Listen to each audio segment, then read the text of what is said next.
Imagine this. You're with your woman. The day has been tense. You're walking on eggshells. Then, in a quiet moment, something shifts. You watch every shield she has fall away. The tension in her shoulders dissolves. Her jaw unclenches. She looks at you, and in her eyes, you see it. She sees you as the only truly safe place on the entire planet. Feel that deep thump in your ribs? That's not just adrenaline, brother. That's your masculine soul, which has been slouched in a chair somewhere in the back of your mind, suddenly sitting bolt upright. It just got called to the front lines. It's on the clock. This isn't a fantasy or a pickup artist trick. This is the blueprint for that experience. You've heard the noise online. Be an alpha, be a sigma, hustle harder.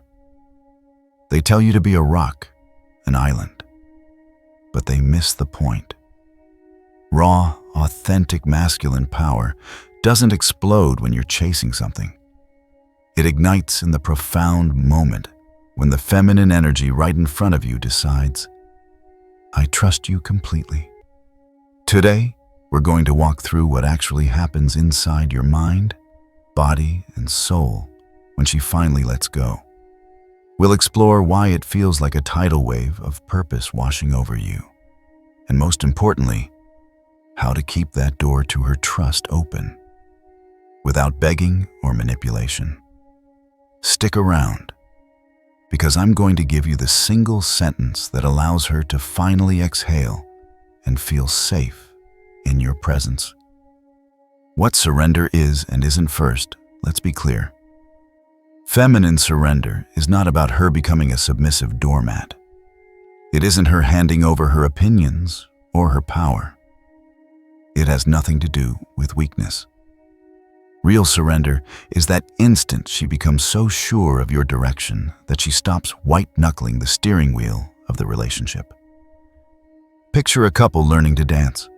For weeks, she's been tense, resisting your lead because she's afraid you'll step on her feet. Then one day, you come in knowing the steps, holding the frame with quiet confidence. Her arms finally relax. They don't go limp, they become liquid. Because she trusts you are leading the dance, she can finally enjoy the music. I once asked 100 happy couples what the big turning point was for them. The men consistently said it was some version of this. She started looking at me like she truly believed I had this handled. Not that I was perfect, but that my compass was pointed true, and I was capable of navigating the storms. That deep, full-body exhale you see in her, that's the feminine green light. And the powerful, expansive inhale that follows inside your own chest, that's your masculine engine kicking into gear. The energetic shockwave. The moment she exhales that breath of trust, something ancient fires up inside you. It's a biological and spiritual activation. Your nervous system flips a switch. It shifts from its default mode of scan for danger, manage anxieties, to a powerful new mode. Scan for possibilities, build the future, create order from chaos. Scientists are exploring what they call the partner trust activation response. When a man feels deeply trusted by his partner, his body can release a potent cocktail of oxytocin, the bonding hormone, and testosterone, the hormone of drive. The result is transformative. You literally feel taller. Your voice drops half an octave. You find yourself mapping out 5-year plans instead of getting bogged down in 5-minute complaints. But here's the kicker. We are walking around on half power, convinced we're maxed out. We think the fatigue we feel from a brutal work week is our limit. The truth is, we're running on auxiliary fuel. Deep, surrendered feminine trust is the premium, high-octane, unleaded our engine was designed for. I remember my wife and I were driving home after a nightmare week. Business problems, family stress, the works. I was in my head, stressed. She kicked off her shoes in the passenger seat, reclined it back, and sighed. Then she said, "I don't need to know every turn you're going to make. Just get us there." That single line cracked my chest open. It was like I'd spent my life waiting for someone to give me permission to lead. In that moment, I felt like I could have driven us straight through a mountain. Watch the soul cries when she withdraws. Now let's flip the scene. Imagine she tightens back up. Maybe you broke a promise or were dismissive. The reason doesn't matter as much as the result. The energy of trust retreats. And just like that, you're back on weak, inefficient auxiliary fuel. For most men, this feeling is catastrophic because we were never taught how to self-source our own emotional security. So when her trust disappears, the drop feels like emotional and spiritual starvation. Better, John Gottman's research shows that men often experience sharper and longer-lasting cortisol spikes, the stress hormone, after relationship conflicts than women do. Yet, we are conditioned never to talk about it. Instead of saying, "It hurts me when you don't trust me," we numb. We retreat into the man cave, get lost in screens, or volunteer for pointless overtime. We will do anything to dodge the deafening silence where her trust used to sit. And that vacuum? That is the masculine soul crying out. Your vagus nerve down regulates. Your heart rate variability tanks, and the internal soundtrack flips from "I've got this" to the painful whisper of "Nothing I ever do is good enough." We call it stress or burnout. But at its core, it's grief for the profound connection that just walked out of the room. The mirror effect. The good news is that this current runs both ways. Her surrender awakens your masculine core, and in turn, your unwavering presence calls her to surrender.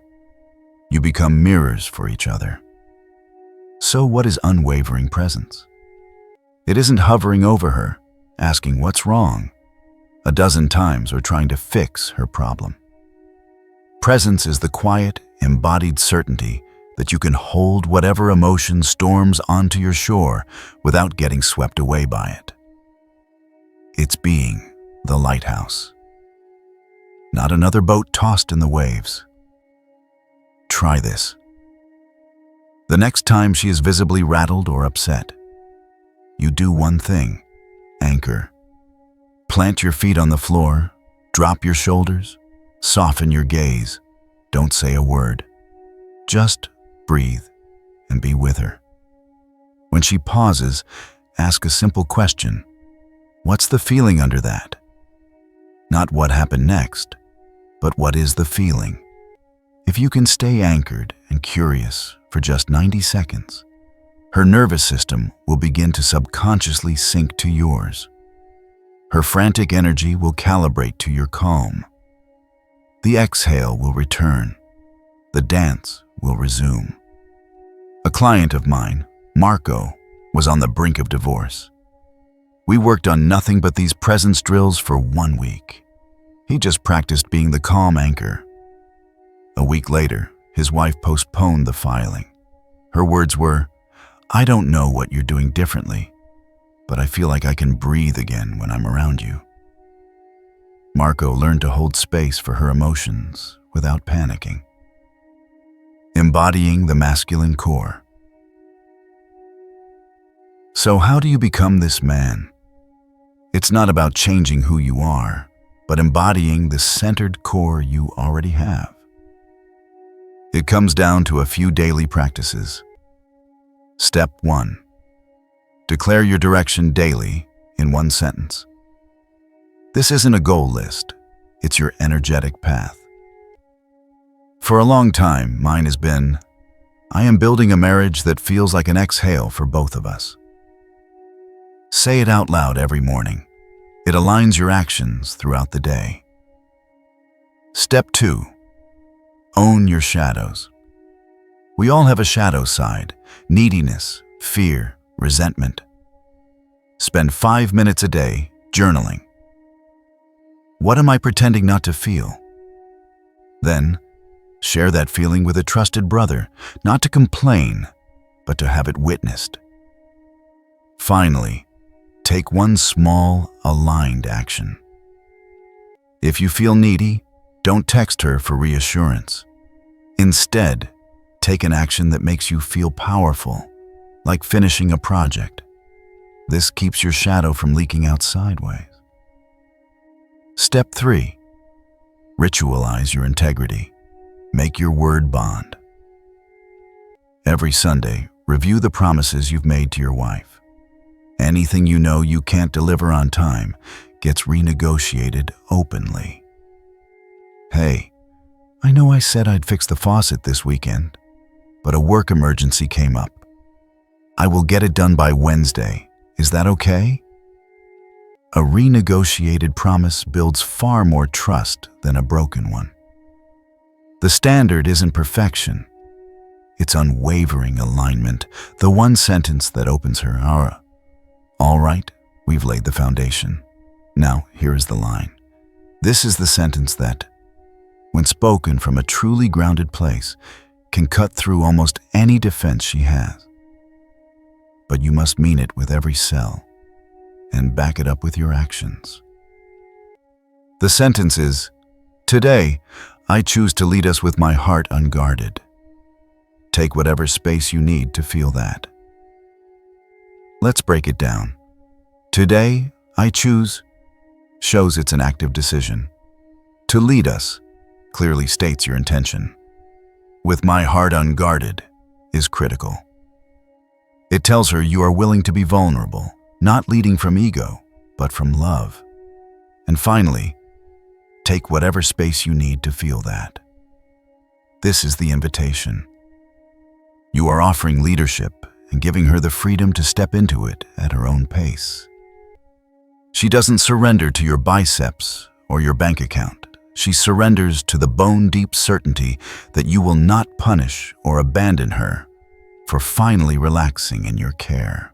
When surrender scares you, I'll confess, for years, when my wife would fully trust me, it used to terrify me. Her surrender felt like a massive weight.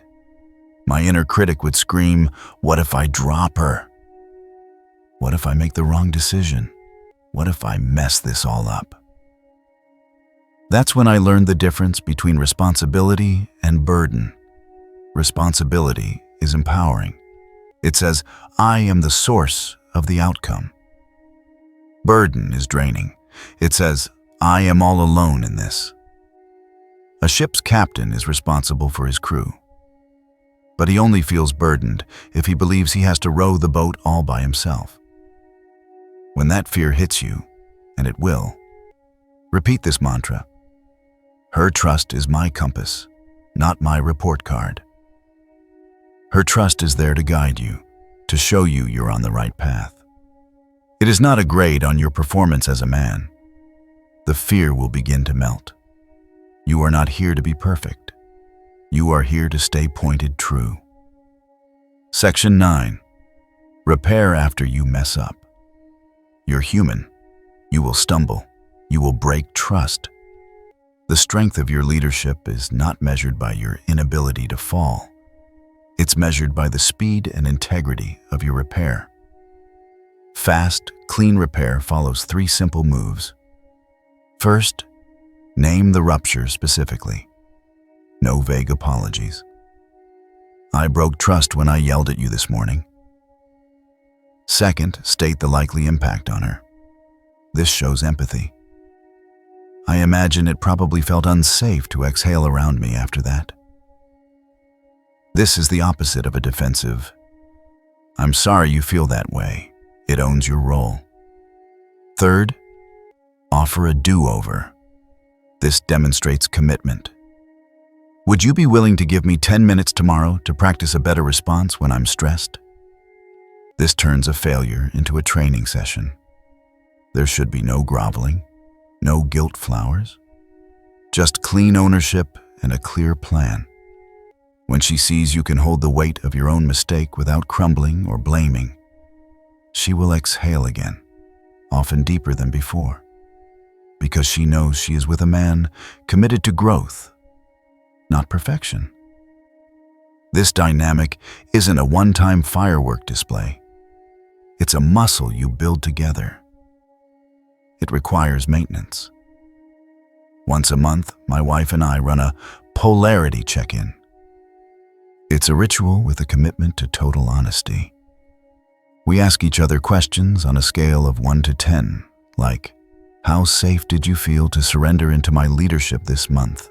And how clearly did you feel my direction for us as a couple? Anything below an 8 gets scheduled for a conversation later that week. It's not a fight, it's a diagnostic check. We treat the polarity in our relationship like a living energy that needs to be tended to. After years of doing this, the attraction and connection are compounding, growing richer and deeper. Expanding beyond the bedroom. This dynamic doesn't stay in your relationship. When your partner feels safe enough to surrender, your masculine edge sharpens everywhere. My decisions at work became faster and clearer. My creativity spiked. Difficult client calls felt like simple, grounded decisions. You carry that centered energy everywhere. Likewise, when I stay in my masculine core, she thrives.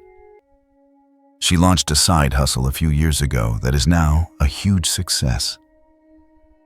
She often says it's because all the energy she was using to worry and manage the relationship was freed up.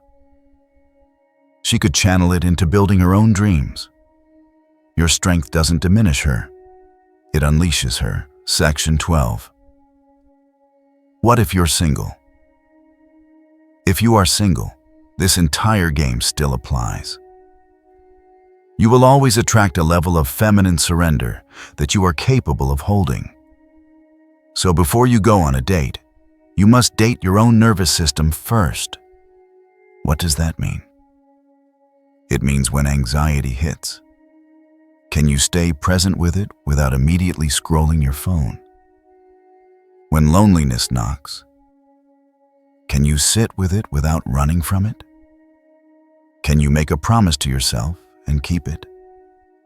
Women have incredibly sensitive nervous systems. They will feel the stability and capacity you have built internally. Become your own anchor first. Build a life you love by yourself. Become the man you want to be for yourself. That is what creates the grounded, non-needy presence that a high-quality woman finds irresistible. Let's zoom all the way out. This dance is the oldest story in the world. Every spiritual tradition has a version of it. Shiva and Shakti, yin and yang. The masculine principle provides the form, the structure, the container. The feminine principle is the life force, the creative energy, the water that fills the form. The masculine holds the riverbank. The feminine is the river itself. Without the banks, the water becomes a stagnant, directionless swamp, but without the water, the banks are just dry, useless dirt. When she surrenders to you, she is choosing to plug her magnificent life force energy into the structure you provide. That lump you feel in your throat when it happens? That's gratitude. It's the soul's recognition of being trusted with the sacred current of life itself. Here is the invitation. For the next 24 hours, walk through the world with 2 principles. First, act as if your direction is non-negotiable. Second, act as if your heart is wide open. Embody that quiet confidence and that loving presence. Then just notice how the feminine energy around you responds, not just from your partner, but from everyone. And always remember this: her surrender is not your trophy, it's your mirror. It reflects the man you are being in that moment. Keep the mirror clean, and your soul will never stop singing. Thanks for being here, brothers. Now go lead with love